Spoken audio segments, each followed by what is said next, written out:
Hey everyone, it's Silver Shocker here. This is going to be my first video that is involved with my Peace Dollar book. I have completed, I say completed, I have all of the Peace Dollars. They are not all mint state, so I will update these as money allows. But I just wanted to get them out of different flips and capsules, and that's where the majority of them are coming from.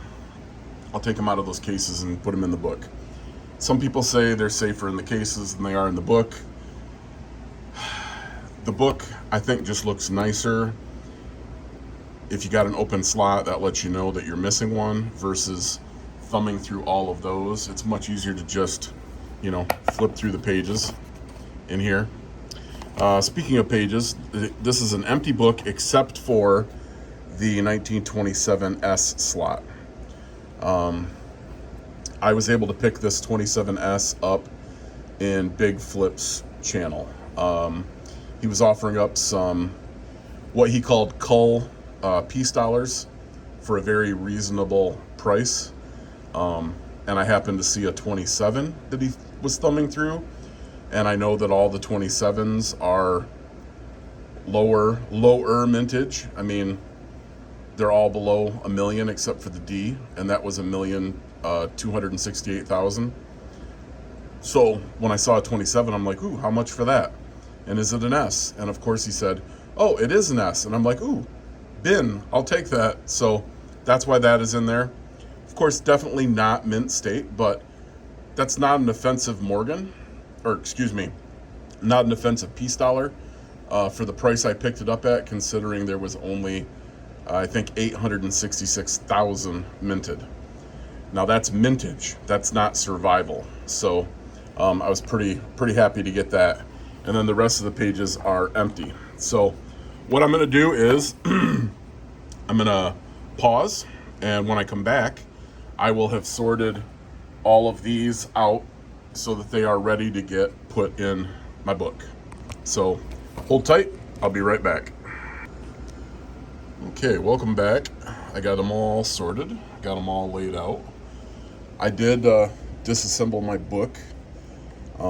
Basically all it is a Chicago type screw. So you got like a screw part, and then it screws into the shaft portion on the book. So just figured it would make it easier to go ahead and place these in the book by doing that. So we'll start up here at the 1921. I got this 21 from Jeff Silversmith quite a while ago, actually, and it was I'm trying to remember the exact details, but I'm a mod over on his channel, and I don't know, I had done something and I purchased something, and he basically upgraded me to a 1921 Peace Dollar. So I was very fortunate for him to do that. So that will be going in my book. Then I've got the 22P, D, and S. I'll be looking at getting those definitely upgraded. I have some other specimens that are in annex slabs that I'm gonna break out to put in the book. So it looks a little more BU or MS like my 23. I also have a 23 that is in a NGC slab that I got from I don't remember who I got it from. Sorry. Then I got the 23D and I got the 23 S. And of course I've got a 24, which looks very, very toned.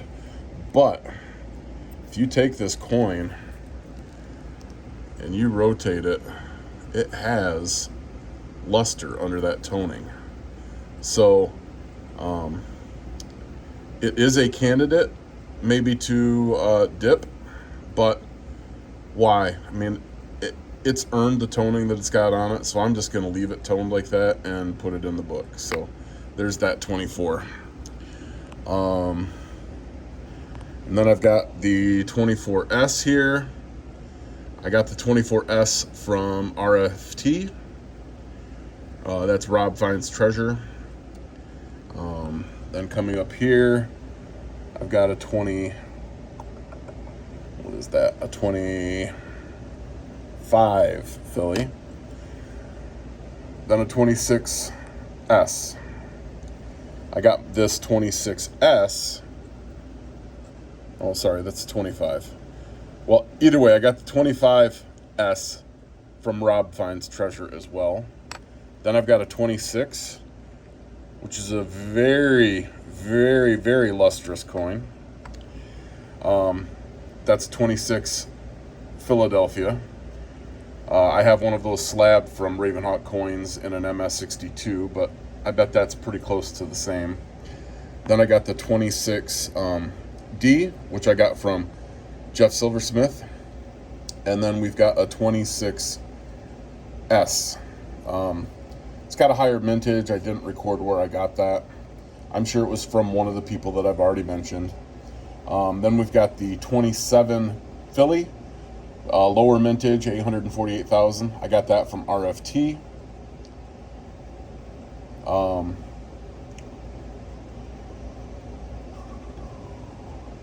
Then the 27 Denver.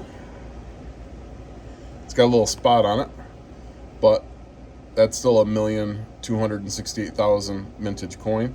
Got that from Jeff Silversmith. And then we already talked about the 27S that I got from BigFlip. And then we got a 28.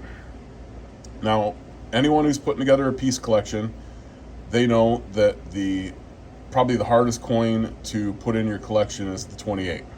It's probably going to cost you the most money. I did get this one from RobFindsTreasure, and he basically put it up for auction for me. He had already sold 2 or 3 of these earlier in his channel history, but I wasn't at the point where I was thinking I was going to complete a piece album. And then when I asked, he put this up for auction, and I was the lucky winner. I think I got it for a fairly decent price, considering, 360,649 minted, and given the fact that that's the number minted, not the number surviving today. And then we come up here to the 28S, which I also got from Jeff Silversmith, 1,632,000 minted. Then we got some 34s. You got the 34P from RFT, 34D, and 34S.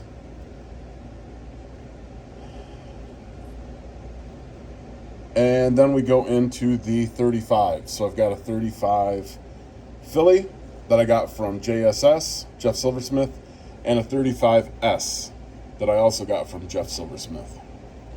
And then this coin down here, I'm not exactly sure who I picked it up from, whether it was Rick G or I forget the other channel. They don't even stream anymore. But I picked it up because I believe it has a lamination error. I'm not going to be able to show it really well, but it's almost like the very topmost layer kind of flaked off in spots. It may not be a lamination error, but it's just a weird, ugly looking coin. So I'm just going to throw that in one of my extra slots down here. So give me a second.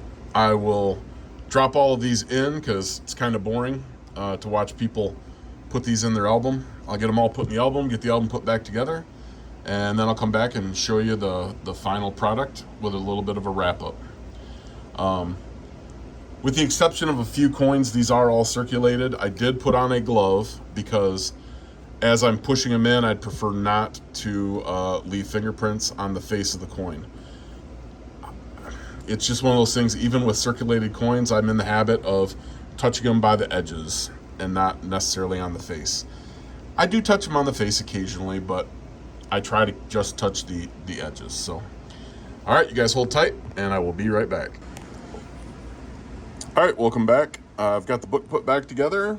So There you can see the first page is completely full. Whoop. Second page, completely full.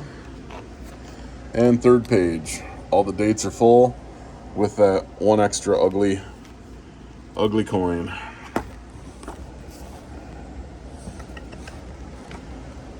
And out of that whole box of coins that I had in holders, I've got most of a roll of peace dollars there to go with the rest of my extra rolls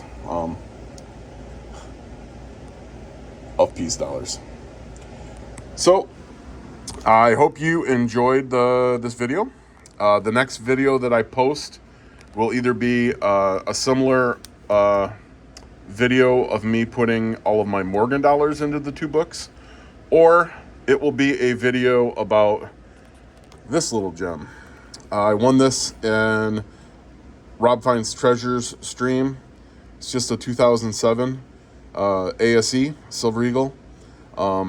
It got UNC details for artificial toning. So I thought this would be a perfect candidate to crack out, because who needs an eagle that has no grade and just has UNC details in a holder?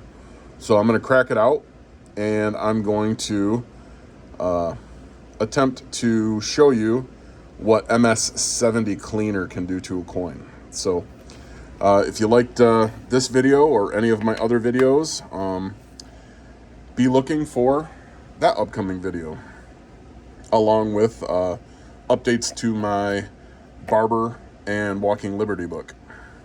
Over the next few months, I hope to put a few more books together with the coins that I have in holders in little red guardhouse boxes or whatever they are in my collection, so that they can be viewed, they can be thumbed through and looked at, and quickly I can look through and see what needs to be upgraded and what doesn't. So